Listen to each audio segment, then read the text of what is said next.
എല്ലാ പ്രിയപ്പെട്ടവരെയും ജൂലിയസ് വ്ലോഗിൻ്റെ ഇന്നത്തെ വീഡിയോയിലേക്ക് സ്വാഗതം ചെയ്യുന്നു. അപ്പോൾ ഇന്ന് നമ്മൾ പരിചയപ്പെടുത്തുന്ന റെസിപ്പി എന്ന് പറയുന്നത് ഒരു പ്രവാസിക്ക് ഒരിക്കലും മറക്കാൻ കഴിയാത്ത ആ സോസേജിൻ്റെ ഒരു കിടിലൻ വെറൈറ്റിയാണ്. അതായത് സോസേജ് കൊണ്ട് നമുക്ക് ചെയ്യാൻ പറ്റുന്ന ഒരു നല്ല ഒന്നന്തരം സോസേജ് ഫ്രൈ. നമ്മുടെ നാട്ടിലൊക്കെ നമുക്ക് കിട്ടുന്ന ആ ബീഫ് ഫ്രൈയുടെ അതേ രുചിക്കൂട്ടിൽ നമ്മൾ തയ്യാറാക്കിയിരിക്കുന്ന ഈ ഒരു വിഭവം ഇഷ്ടപ്പെടാത്തവരായിട്ട് ആരും തന്നെ കാണില്ല.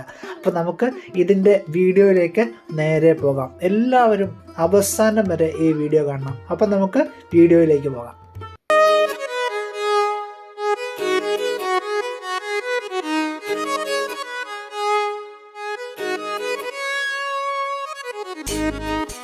അപ്പോൾ നമ്മുടെ സോസേജ് ഫ്രൈ ഉണ്ടാക്കാൻ വേണ്ടിയിട്ട് നമുക്ക് വേണ്ടുന്ന സാധനങ്ങളിലേക്ക് നമുക്ക് നേരെ പോകാം. പ്രത്യേകിച്ച് ഇവിടെ നമ്മൾ UK ഈ സോസേജ് എവിടെ കിട്ടുമെന്ന് ചിലർക്ക് സംശയം ഉണ്ടാകും. ഇത് ഞാൻ വാങ്ങിച്ചത് മോറിസണിൽ നിന്നാണ്. മോറിസണിൽ ഇങ്ങനെ ചിക്കൻ്റെ ഈ സോസേജ് നമുക്ക് കിട്ടും, സ്പൈസി ആയിട്ടുള്ളത്. അവിടെ നമ്മൾ ഇത് വാങ്ങിയതാണ്. അപ്പം നമ്മൾ സോസേജ് നല്ലതുപോലെ കഴുകി അത് ഇതുപോലെ അരിഞ്ഞ് നമ്മൾ വെച്ചിരിക്കുകയാണ്. ഒരു ഫുൾ പാക്കറ്റ് സോസേജാണ് നമ്മൾ ഇതിനു വേണ്ടി എടുത്തിരിക്കുന്നത്. ഇത് നമ്മുടെ ഇഷ്ടത്തിനനുസരിച്ച് വട്ടത്തിലോ നീളത്തിലോ ഒക്കെ നമുക്ക് അരിയാം. ഇനി നമുക്ക് വേണ്ടുന്നത് ഒരു 3 സവാള വേണം.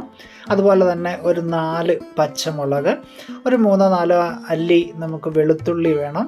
പിന്നെ ഒരു ചെറിയ കഷ്ണം ഇഞ്ചി, പിന്നെ കുറച്ച് കറിവേപ്പില വേണം. പിന്നെ നമുക്ക് കുറച്ച് പൊടി ഐറ്റംസ് കൂടെ വേണം. അതിനുവേണ്ടി നമ്മൾ ആദ്യം എടുത്തിരിക്കുന്നതെന്ന് പറയുന്നത് ഒരു സ്പൂൺ മുളക് പൊടി നമ്മൾ എടുത്തിട്ടുണ്ട്.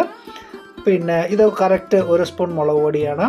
അതിന് ശേഷം നമ്മൾ എടുത്തിരിക്കുന്നത് ഒരു 1/2 ടീസ്പൂൺ ഗരം മസാല എടുത്തിട്ടുണ്ട്. പിന്നീട് നമ്മൾ എടുത്തിരിക്കുന്നത് 1 ടീസ്പൂൺ കുരുമുളക് പൊടിയാണ്.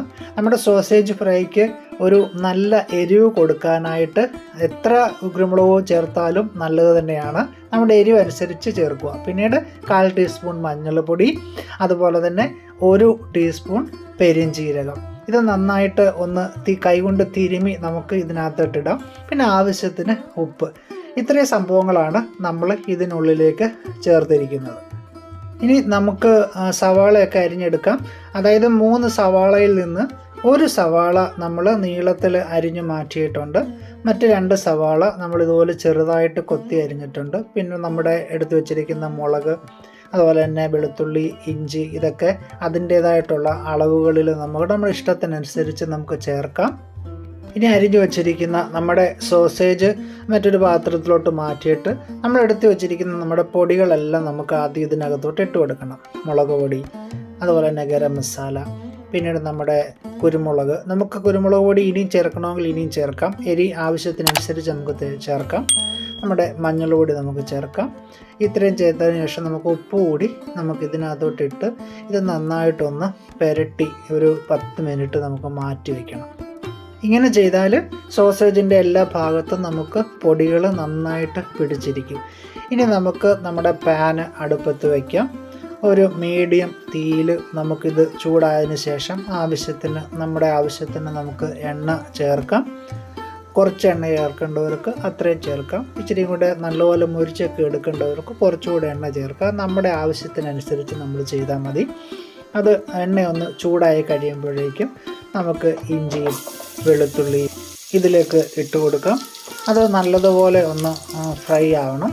ആ ഫ്രൈ ആയതിന് ശേഷം നമുക്ക് നേരത്തെ അരിഞ്ഞു വച്ചിരിക്കുന്ന 2 സവാള, അതായത് ചെറുതായിട്ട് അരിഞ്ഞു വച്ചിരിക്കുന്ന സവാള നമുക്ക് ഇതിലേക്ക് ഇട്ട് കൊടുക്കാം. നീളത്തിൽ അരിഞ്ഞു വച്ചിരിക്കുന്ന സവാള ഇപ്പം നമ്മൾ ഇടത്തില്ല, അത് പിന്നീട് നമുക്ക് ഇടാൻ വേണ്ടിയിട്ടാണ്. എന്നിട്ട് ഇത് സവാള നല്ലതുപോലെ, സവാളയും ഇഞ്ചിയും വെളുത്തുള്ളിയും ഒക്കെ നല്ലതുപോലെ നമുക്കൊന്ന് വഴറ്റിയെടുക്കണം. അപ്പോൾ അത് ഒന്ന് അടച്ചു വെച്ച് വേവിച്ചാലും നല്ലതാണ്. അത്രയും വേഗം അതൊന്ന് നന്നായിട്ട് വഴറ്റിയെടുത്തതിന് ശേഷം വേണം നമുക്ക് നേരത്തെ നമ്മൾ മാറ്റി വച്ചിരിക്കുന്ന നമ്മുടെ സോസേജ് ഇതിലേക്ക് ഇട്ട് കൊടുക്കാനായിട്ട്. ഇപ്പോൾ നമ്മുടെ ഉള്ളിയും എല്ലാം നല്ലതുപോലെ വഴന്ന് കിട്ടിയിട്ടുണ്ട്. ഇനി നമുക്ക് നേരത്തെ മാറ്റി വെച്ചിരിക്കുന്ന നമ്മുടെ സോസേജ് ഇതിലേക്ക് ഇട്ട് കൊടുക്കാം.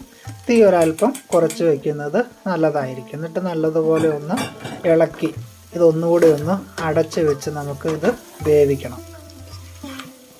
ആദ്യത്തെ ആ എണ്ണയുടെ ചൂടും ഇതിനകത്ത് ഈർപ്പും എല്ലാം കൊണ്ട് നമ്മുടെ ഈ സോസേജ് ആദ്യം ഒന്ന് വീർത്ത് വരുന്ന പോലൊക്കെ നമുക്ക് ഫീൽ ചെയ്യും. അതൊന്നും സാരമാക്കണ്ട. അത് അങ്ങനെ തന്നെ ഇരിക്കട്ടെ. പിന്നീട് പതുക്കെ പതുക്കെയാണ് നമുക്ക് ഈ സോസേജ് അതിൻ്റെ ആ ഒരു കൃത്യമായ പാകത്തിലേക്ക് നമുക്ക് വരികയുള്ളൂ. ഇത് ഇനി നമുക്കൊന്ന് അടച്ചു വെച്ച് നമുക്ക് വേവിക്കണം. ഒരു 5 മിനിറ്റ് കഴിഞ്ഞിട്ട് നമുക്കതിൻ്റെ മൂടി തുറന്നിട്ട് ഒരു സ്വല്പം കൂടെ എണ്ണ നമുക്കിതിൻ്റെ ചുറ്റിലും ഒന്ന് ഒഴിച്ചു കൊടുക്കണം. കാരണം അടി അധികം പിടിക്കാതിരിക്കാനും ഇത് കുറച്ചുകൂടെ നമുക്കൊന്ന് ഫ്രൈ ആയിട്ട് കിട്ടാൻ വേണ്ടിയിട്ടാണ് സ്വല്പം കൂടെ നമുക്ക് എണ്ണ ഒഴിക്കുന്നത്. എന്നിട്ടത് നന്നായിട്ട് ഒന്ന് ഇളക്കി വീണ്ടും അതൊന്ന് അടച്ചു വെച്ച് തന്നെ വേവിക്കാം. ഇപ്പം തന്നെ അത് നല്ലതുപോലെ വീർത്ത് വന്നായിട്ട് നമുക്ക് കാണാൻ പറ്റും. പക്ഷേ ഇപ്പം പരുവമായിട്ടില്ല. ഇനി ആ എണ്ണയിൽ കുറച്ചുകൂടെ അത് ഫ്രൈ ആയിട്ട് വരും. ഈ സമയം കൊണ്ട് നമ്മൾ നേരത്തെ മാറ്റി വെച്ചിരിക്കുന്ന ആ ഒരു സവാള നീളത്തിലരിഞ്ഞത് ഇതിലേക്ക് ഇട്ട് കൊടുക്കാം.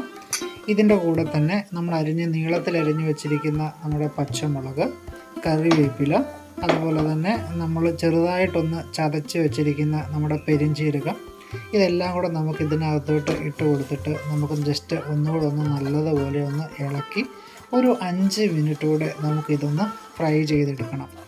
ഒരു മീഡിയം തീയിൽ ഒരു 5 മിനിറ്റ് കൂടെ നമ്മൾ അത് ഫ്രൈ ചെയ്താൽ മതി. അപ്പോഴേക്കും നമുക്ക് രുചികരമായിട്ടുള്ള നമ്മുടെ സോസേജ് ഫ്രൈ ഇവിടെ റെഡിയായിട്ട് നമുക്ക് കിട്ടും. ഇത് വളരെ ടേസ്റ്റി ആയിട്ടുള്ള ഒരു സോസേജ് ഫ്രൈ ആണ്. നിങ്ങൾക്ക് എല്ലാവർക്കും ഈ ഒരു റെസിപ്പി ഇഷ്ടമാകുമെന്നുള്ള കാര്യത്തിൽ 100% ഉറപ്പാണ്. അപ്പം നിങ്ങൾ തീർച്ചയായിട്ടും ഈ റെസിപ്പി ഒന്ന് ട്രൈ ചെയ്യണം. എന്നിട്ട് നിങ്ങളുടെ കമൻറ്റ് തീർച്ചയായിട്ടും നമ്മുടെ കമൻറ്റ് ബോക്സിൽ എഴുതണം. വീഡിയോ ഇഷ്ടപ്പെട്ടെങ്കിൽ, റെസിപ്പി ഇഷ്ടപ്പെട്ടെങ്കിൽ നിങ്ങൾ തീർച്ചയായിട്ടും ഇത് ലൈക്ക് ചെയ്യുക. സബ്സ്ക്രൈബ് ചെയ്തിട്ടില്ലെങ്കിൽ സബ്സ്ക്രൈബ് ചെയ്യണം. നിങ്ങളുടെ സുഹൃത്തുക്കൾക്ക് ഈ വീഡിയോ ഒന്ന് അയച്ചു കൊടുക്കണം. നിങ്ങളുടെ അഭിപ്രായങ്ങൾ അറിയിക്കണം. അപ്പോൾ നമ്മൾ വീണ്ടും ഒരടുത്ത വീഡിയോയുമായിട്ട് വരുന്നത് വരേക്കും എല്ലാവർക്കും bye. Thank you so much. Okay, by.